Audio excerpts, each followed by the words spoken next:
आई आई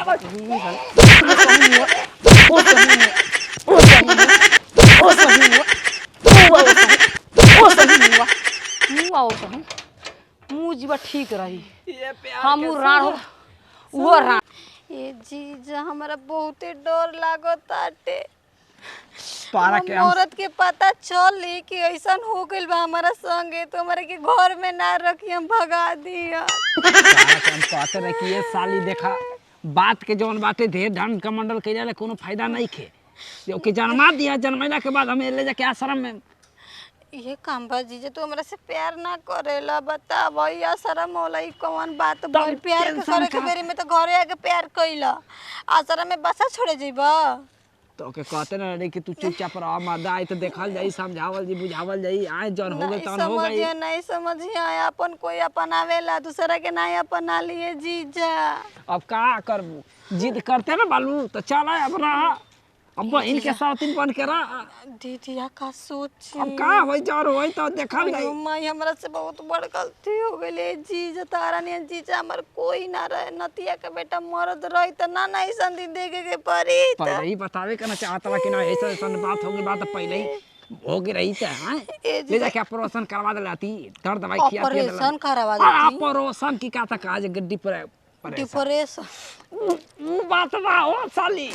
बच्चा को ना चेक करना सा एक दो महीना के हां मौसन उ है उ मौसन वे करा देती त इतना रंग दिखत रही ये जीजा हमारा खातिर दीदी से लड़ जिए देखो तारा खातिर हम का देखो नहीं की करे कहले जा। तार मन रखले बानी जीजा याद तो रखिए ई बात के ठीक ना तू कहले बड़ा दीदी से ज्यादा प्यार हमारा से करे लो हां ये साली प्यार कई ना दिल तोहरे में बसेला उ फुआरी के अरे अब का कही अगई मिल गई रह तू ही तासा का भाई ये जे देखी सही समय पर गलत इंसान से भेंट हो जाला गलत इंसान पर सही आदमी से हमारा से ये भइल बा जाए तो जौन भइल बा तौन भइल चुपचाप अब तू जिद करते बोलो कि नहीं हम दीदिया तो से रहो लड़ हम हमारा इज्जत साली रही हम मुझे हाँ हम लड़ा बोल लड़ा मरद हमारा आवे आवे को तक कौन मुंहवा लेके हमके मुंहवा देखाई चलो चलो बताओ सर जवन हम प्यार साली से कह दिया प्यार के चक्कर में पूरा एक आली कपार पर मोटरिए बना गेल घर परिवार में पूरा तबाही मची अच्छा देखो तनी घरे चलत तो समझाई ओकरा के अब जौन होकर के तो माई बाबू बूढ़ पुराने से बियाह कर दिलस तब गुजारा कर चला माई बाप गरीब बाटे कतना जगह बियाह कर या क गो लड़का जोही आय गरियावे के नाम नतिया ना भतार के नाम धर के फिरिंगी या दोगालावा बुढ़ावा काल्हे के गइल बाटे साली के लिया आवे हैं बोल देला आदमी गांव घर कहला कि बूढ़ से बियाह भइल त कदर ना करले अपना घमंड में रहले हैं अभी तक घरे नहीं खेलौ कत साली के चल जाना ना तो जहाँ खिया दी मुर्गा मछरी उनकरा घर ना भूला जाना कि हमार मेहरानो कतही बिया ए बेर आवत न हम उनके बताओ तनी काले फोन कनी क बजे ले बहो आइम न बदरी घेर ले बता सोचनी है कि बुनी बरखा बिजुली मारता नतु के मारियो दे कि घुलट ओनिए रह जैतन दो गला कहीं का है बताओ चरचर को गोरू भैंस दुआर पर बांधल बाटे हो अकेला आदमी खाना बना के गोरू बछरू देखे कि बियाड़ा के मोह चर घल तनी सब ले लेके जाके बकरी चरातन सब मोह बियाड़ा चर घल लेबल से आई बूढ़ कुटना साली लोग जवान रतन तब कितना जवानी टुक टुक आइते जवानी टुक टुक आइते अइहा न अइहा उनके हम बताई आवे द खाली घर में अंगन में कॉल न आवे द ए बेरा चोखा चटनी के संगे भात ना खिया देनी त कह दरस की का एक दिन में गाँव में छेछरी धरेला ना खिचड़ी बना के ना देता हैं आई हो माई खोला भाई दीदी के जानकारी एक्शन होई है दादा हमारा तो डर लागत बाटे के दीदिया हो दीदी अरे के हो असही दिमाग खराब कर बुल पुराना नाती के बेटा गोड़ लागत दीदी खुश रह बुचिया तू त एको हाली ना कल कि बहनिया के लिया के आवता नहीं अब कहे लगले कि जाए जीजा ऐसन हाल में का जो तोर मरद बाहर से आए वाला बाटे देख दीदी हमारा मरद से कोनो लेन देन नहीं आही मैया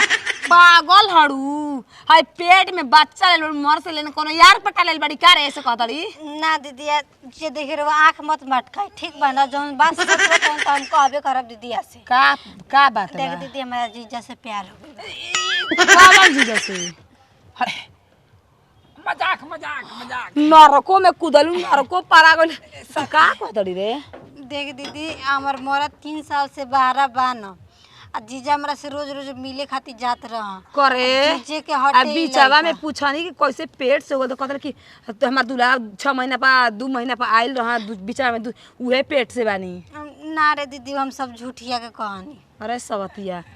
हाय बुढ़ावा से पड़ी हाय बुढ़ावा के जवानी में इतना जोश बोल पेट से कहतल साली के जीजा से बहुते प्यारा लड़े दीदी अब मैं इजे रह हम अपन ए भोसड़ो कैसन चीज से प्यार तार माई या हमार माई बाप एक ही बान लेकिन हमके बूढ़ से बियाह करना कैसे कैसे गुजारा कर तेरे तोरे बने कर बेटा पक गइल हां रे दीदी जीजा से प्यार ना करे जला ये भाई सब बात नहीं कर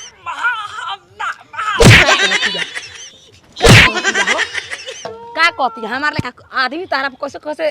दिन गीत तरल ह 1 2 1 2 4 खुशी रह जाए दीदी तू काहे चिंता करत है तू राजो हम तोरा भत्तार पर जेकर भत्तार दुबई का मार 3 साल से हम छोट रह अरे सबतिया ठीक बा। हाय ढीड़ बुढ़वा के कोनो और से मारवैले मुरे चुप चुप चुप। तो हर नती के उहे फोड़बे ये एरा कंट्रोल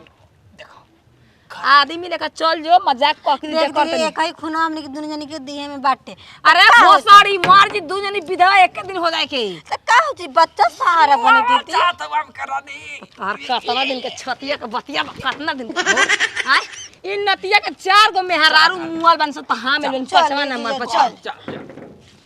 का ना का जान तरू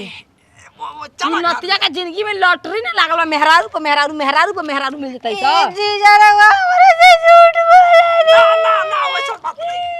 कुंवार नजर आव तोरा तोरा रे ना तोरे बूढ़ बारे हां जीजा के इतना प्यारा प्यारा बात कहत रहा हम फिसल गई नहीं रे ई कह ना के मास्टरी वाला जन मिलल बा पैसा मलिया पेंशनिया होई बा जा घर में जा जा जा जा जा जा जा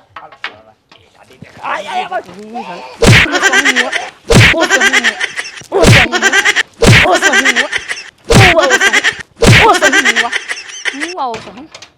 मुझबा ठीक रही ये प्यार हम राण हो